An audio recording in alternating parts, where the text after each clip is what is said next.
Hi guys, this is your host Natasha, licensed mental health therapist and consultant, and this channel is all about mental health.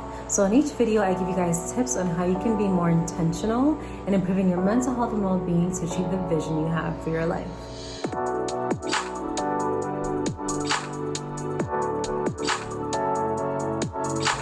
So guys, in this video, we're talking about another relationship fail, common mistakes that can doom any relationship. And more specifically, today we're talking about the blame game. Now, when you're addressing an issue with your partner, it is extremely important to focus on the issue at hand, okay? And no matter how hard it may be, avoid making your partner the issue. So for example, if you're feeling frustrated with your partner's level of punctuality, try focusing on addressing, you guys as a couple being late for events and the impact that has as the issue, rather than identifying your partner as the problem, as if he or she has some sort of inherent defect.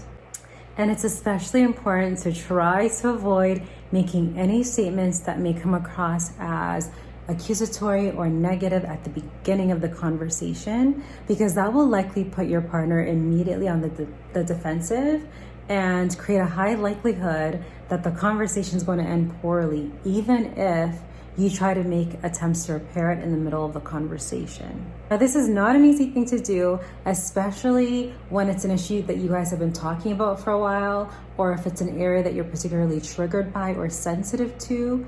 But I can assure you that blaming your partner or setting the conversation on a negative tone will not make the situation any better, nor will it get you the results that you want.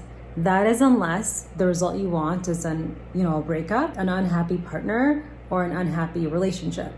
If this is the person that you want to be with and you've made the mistake of starting the conversation that way, don't panic.